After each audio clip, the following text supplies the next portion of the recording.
Deputy CM Premchand Bairwa ने भैराणा धाम के आसपास कहीं भी जमीन खरीदने के आरोपों को बेबुनियाद करार दिया है। दादूपंथी संतों के आंदोलन के दौरान कई नेताओं ने आरोप लगाए थे कि दूदू विधायक और डिप्टी सीएम प्रेमचंद बैरवा ने भैराणा धाम के आसपास कई जमीनों के सौदे किए हैं।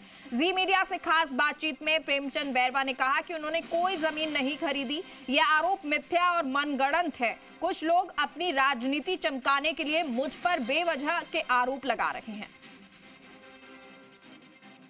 भैराणा के संत आंदोलन का जल्द समाधान निकल सकता है। मेरे साथ मौजूद हैं डिप्टी सीएम प्रेम बैरवा, जो कि दूदू के विधायक भी हैं। बैरवा साहब, कल सरकार के मंत्रियों ने वहां दौरा भी किया, क्या बात बन रही है? संत मानने को तैयार हैं? देखिए, भैराणा धाम हमारी आस्था का केंद्र है और हम सब लोग उस आस्था से जुड़े हुए हैं।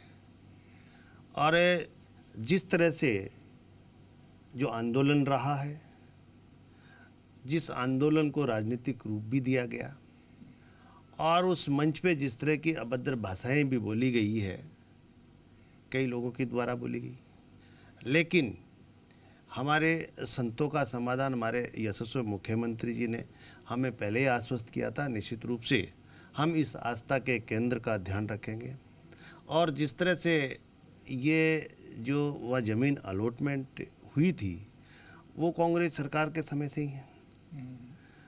और अभी जब वहाँ के सरपंच और वहाँ की जनता के द्वारा रिक्को की मांग की गई थी, उस मांग के आधार पे वहाँ रिक्को आया और काम चलते हुए भी इतने दिन हो गए।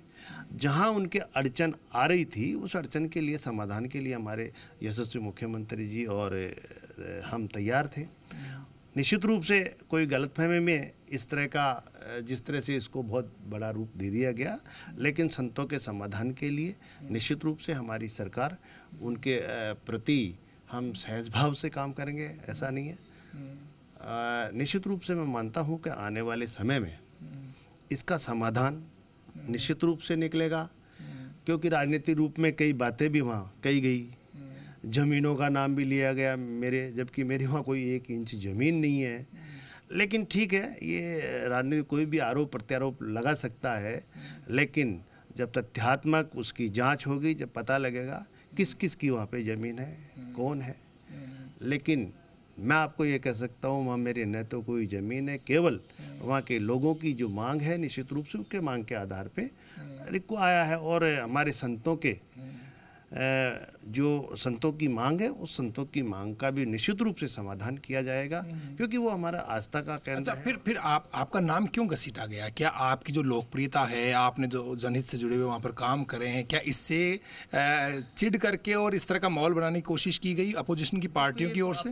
अपोजिशन वाले निश्चित रूप से ये बात फैलाई गई, जिस तरह का भ्रम फैलाया गया। और मैंने अगर कभी मेरा कोई एक लेटर पैड भी अगर कोई कहीं लिखित में इस काम के लिए गया हो और कुछ कहा हो, जब तो कहें, लेकिन इस तरह की जिस तरह से राजनीतिक द्वेषता के हिसाब से जिस तरह का भ्रम फैलाया गया, वो निरर्थक है, उसका कोई वजूद नहीं है। जिस तरह की वहाँ पे भाषाएं बोली गई है और जिस तरह के आरोप लगाए गए हैं, वो निराधार हैं निश्चित रूप से।